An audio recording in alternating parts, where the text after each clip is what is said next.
What's going on, everybody? My name is Josh from TST Prep, and this is the top 10 TOEFL speaking tips. Tip number 1 might be a bit surprising, is to stop watching so many videos. I hope you watch this video till the end and it helps you a lot. We're going to talk about a lot of things together. We're going to talk about templates, we're going to talk about tips and tricks, we're going to talk about ways of practicing, we're going to talk about useful sites. So we're going to talk about a lot of things that are going to be very helpful. But in your TOEFL speaking journey, when you're trying to improve and get better, I hope most of the time you spend is actually practicing. If you only have a couple weeks to prepare, you probably don't have to practice as much as some other people. But if your goal is to get the best possible score on test day and to actually maybe even improve your speaking score, then you want to practice maybe 90% of the time and watch videos 10% of the time. So you're watching videos like this just to learn the tips and tricks, just to learn what you're supposed to do on test day, and then the rest of the time you should be practicing speaking, because that's where you're going to improve, by actively doing it. There is a guide to the 26 Plus. I'm going to put a link in the description below. This will give you templates and strategies and a checklist, which I'm going to talk about a little bit later. There's a lot of things in this guide. It's like 25 pages long. It's free, and so I highly recommend that you use this to help you practice and help you prepare for the test. The other thing that you should know is that you should definitely record your voice. So when you're practicing, you need to analyze your speaking. Now, how do you analyze your speaking? Your speaking comes and goes very quickly. Well, you have to record your voice. Now, I know this will be painful. When I first heard my recorded voice, when I started recording videos, I really didn't like it. My voice was much higher than I thought it was. I thought it was deep and masculine, but not really. So that's going to happen. It's going to be hard to listen to, but just remember, this is what professional athletes do. Professional baseball players, football players, they watch the tape of their games. They see their movements. They see their plays that they had, the good points and bad points. They have to watch the tape in order to get better. And you have to do the same. And that's okay. So you're studying on your own. It's only for you. Listen to your voice, transcribe your voice, and you will definitely find a way of improving and getting better because you are analyzing it in depth. The next thing I'm going to encourage you to do is use a grading rubric to analyze your response. I'm going to talk about a couple different ways to analyze your response, but before I do, I really want you to make sure that you actually have an experience with the TOEFL speaking. A lot of these tips will make a lot more sense if you actually take a practice test. So be sure to actually practice with the TOEFL speaking with a question like this. There's free tests online, or you can do one from ETS, but definitely take a practice test. And before I get to the next tip, I also want to show the grading rubrics. I also want to give a shout out to TST Prep, TOEFL Emergency Course. This is only for the YouTube audience, this discount. Link is in the description. If you want to get your TOEFL score as quickly and as easily as possible, this is the best thing for you, because it has a study plan. 2 days, 1 week, 2 weeks, 1 month, you know exactly what to do, so you don't have to worry about if you're studying in an effective way, if this tip is good or not good. You don't have to worry about any of that. Everything is laid out here. So I think it's a great fit for a lot of students, especially if you only have a month or less to prepare. So check out the emergency course. Now let me get back to grading rubrics and actually grading your speaking and understanding, your strengths and weaknesses. So when you look at the TOEFL IBT, this is for the integrated. This is questions 2, 3, and 4. And you look at their rubrics, it says general description, it says delivery, language use, and topic development. And this could be helpful, but in my experience, it's not very helpful for a lot of students. Like, you can read this and say, okay, I kind of get it, but I don't really know how this helps me with my speaking. Of course, I know how I have to, not have a lot of pronunciation problems. I know I have to speak with good vocabulary and grammar. I know I have to give a good speaking response. I know that. Okay, so what am I supposed to do? So this checklist, this is in the PDF I mentioned before for each question type. This is, for example, for question 4. This is something you can do on your own. I'm going to show you some online tools to help grade your speaking as well. So I'm going to show that next. But just for now, you can check out this checklist. And this checklist helps you identify some of your weaknesses. So for example, Did I speak for 57 to 60 seconds? If you spoke for more than 60 seconds or less than 57 seconds, then you should probably try to do the same response again and try to speak for around 60 seconds. Was my introduction 15 seconds or less? Did you start quickly and move into your body? Did I look at the clock to monitor my time at least twice? So you can tell that these questions help you. So you should listen to your response. You should transcribe your response. You should write down your response. You can use some online tools. There's one like Otter.ai that takes your audio and changes it to text. There's also some other tools as well. But anyway, so I'll put a link to that in the description, but you want to listen to your response, write down what you hear, and you can analyze this. You say, okay, how many words did I have? You know, did I use the template here? This is the words highlighted in green. Did I have enough words? Is my grammar okay? You can put this into Grammarly and you could check your grammar. There are so many things you can do with this. So I strongly encourage you to not only record your voice, but also transcribe it. Write down what you say because you can analyze this a lot better. The next thing is about useful websites. You want to take advantage of technology to provide you with feedback on your speaking. So that's one of the great things about, nowadays, when I started teaching TOEFL, these tools weren't available. But now, a site like My Speaking Score is incredibly helpful for students who are struggling with the TOEFL speaking. They use the SpeechRater technology. That's the same technology that ETS uses to grade your speaking. So you can put in your speaking response. It's not free. You can put in your speaking response, but it's not too expensive either. And you can see all the different grading dimensions TOEFL uses to grade your speaking. And you can use this information to help you improve. You can say, okay, I'm having trouble with pause frequency. I'm pausing too much. Okay, so how do I fix that? Right? So you can see your weaknesses. This is so helpful. You can also get an evaluation with a teacher, but this tool is just as good, if not even better. There's another website that I recommend often, which is ELSA Speech Analyzer. This is not TOEFL, but it checks your speaking and gives you very good feedback on your speaking, so you can use it like TOEFL. You'll notice here that they give you a TOEFL score. This is not the SpeechRater, so I wouldn't rely too much on this, but it's pretty accurate. I would say it's plus or minus 2 points. It does a pretty good job.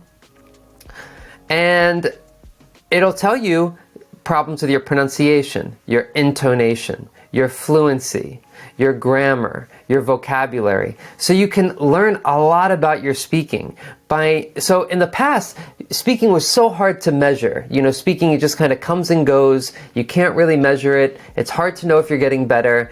Now you can record your voice, transcribe your voice. You can put it in a tool like ELSA. You can get feedback on your grammar, your vocabulary, your speaking speed, your pronunciation, your intonation. Amazing stuff. And you can find your weaknesses and work on them. So it's a very, very good time to practice speaking. Sorry, get a little excited. I lost my train of thought. Okay, so that's ELSA and My Speaking Score. I recommend both those sites very highly.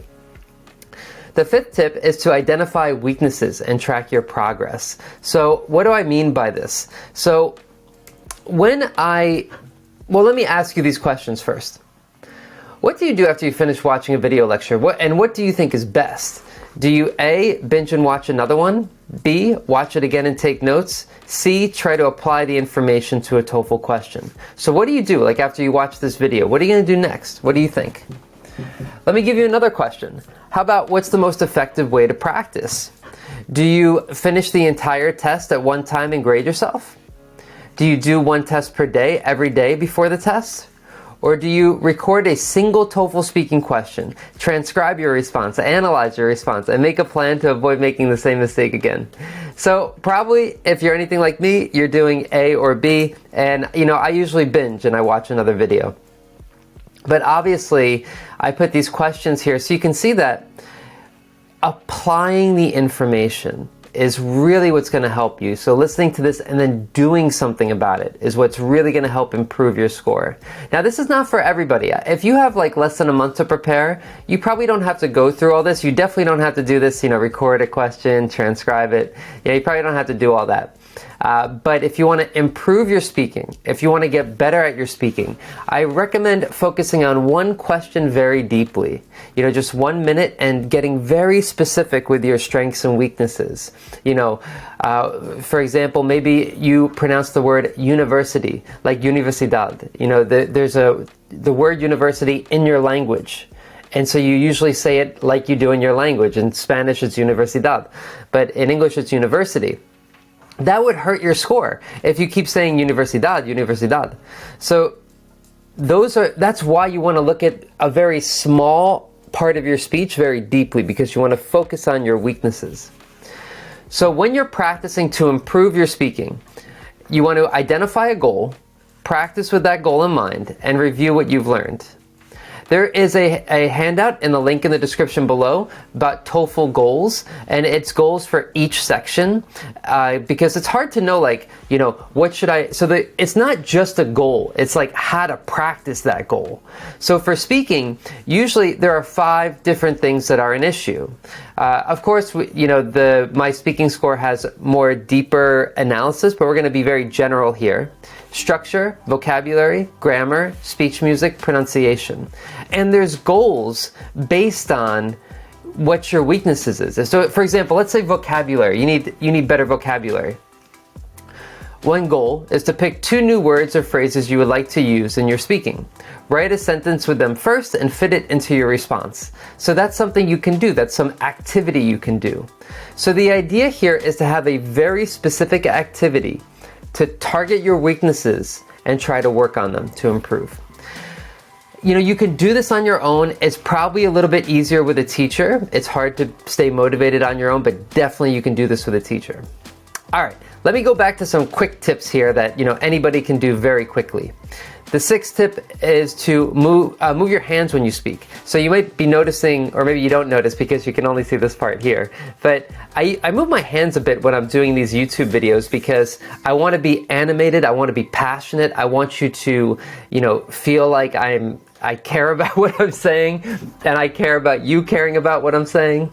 So when you move your hands when you speak, your voice is connected to your body. So your body is expressing the emotion in your voice. So you don't want to speak like a tight, robot. In my opinion, I think all high school students should wear school uniforms. The first reason is, the second reason is, that's why I think all high school students should wear a school uniform. You don't want to be really tight and stiff like that.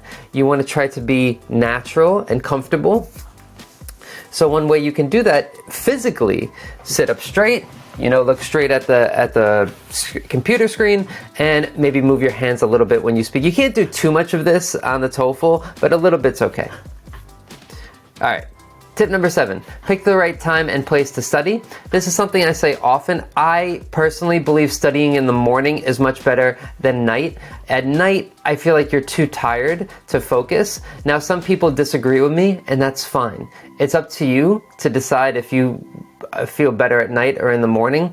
I would try to change your schedule to wake up earlier, before the kids wake up, before you have to go to work, so you can get this done, get your practice done, and then you have the rest of the day to do other things. Usually at nighttime, the TOEFL is one of many responsibilities. You probably have family, you have work, you have school, you have a life.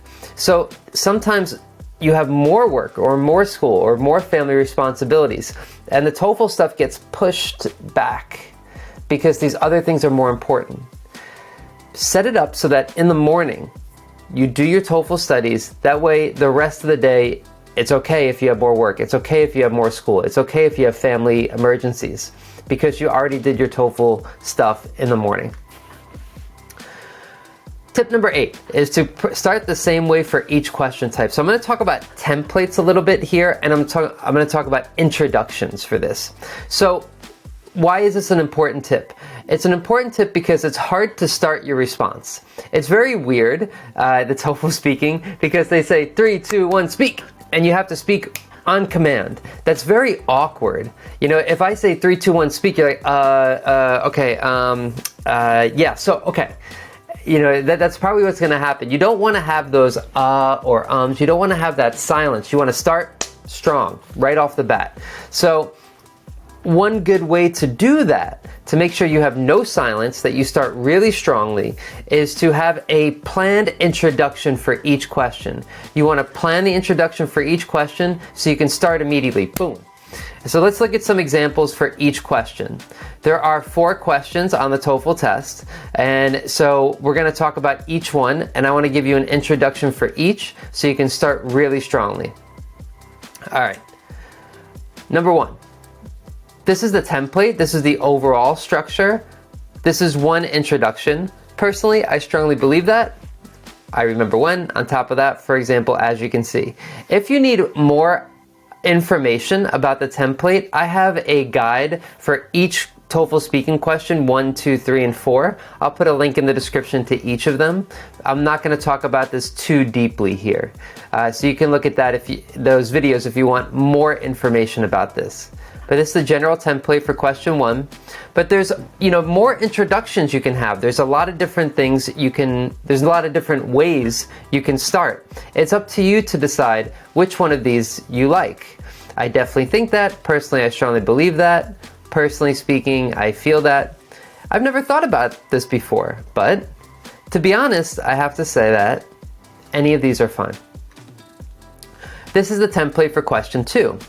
Remember, you have to read a passage that announces a change, and then you listen to a conversation, and then you explain how the man or woman feels about the change on campus, and you can give a conclusion if you want. Here are a couple different ways to start question 2. So that we talked about this one. The second one, the reading passage announces, it looks like there will be a change on the university campus. You see, and then you talk about the change on campus. All these work just fine. You can pick one that you like the best. Here's the question 3 template. So like question 2, you have to read and listen to a passage. This one is about an academic topic. So according to the reading, and then in the lecture, the professor delves deeper into this subject. He or she goes on to say, and then so you can give a conclusion here as well. But here are some possible introductions. Pick one you like, use it every time. It's going to work pretty much every time you do a question 3. Don't have any silence when you start. Start very quickly. Start strongly, start quickly. That's what you want to do. So pick one of these that you want to use. One more. Question 4. So this is the template. In this example, you only listen to a passage. You don't read a passage, you only listen, and it's an academic topic. And you start with the professor goes into a ton of detail, you introduce the topic, and then you talk more about the topic, and then you talk more about the topic and give a conclusion. These are some different ways to start. In the lecture, the professor explains. The lecture is about the topic, which is, and then you give the definition.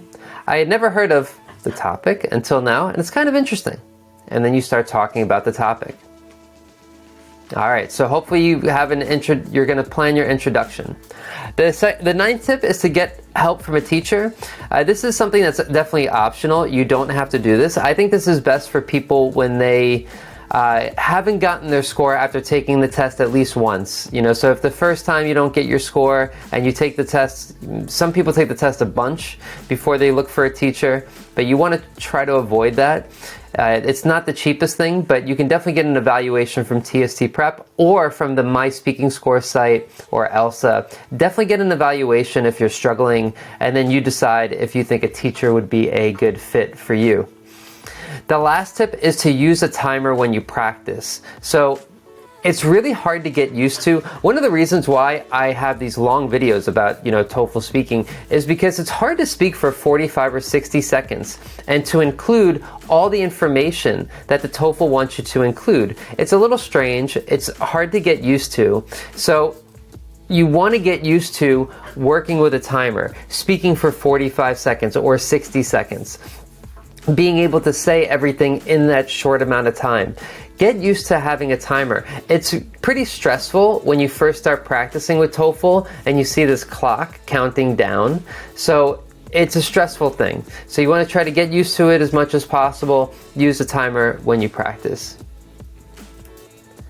Yeah, but that's it. Make sure you download the guide in the link in the description. I mentioned it already. And these are your top 10 TOEFL speaking tips. I hope you found this helpful. Thank you for watching. Check out this video somewhere here. That's going to be for the TOEFL writing tips.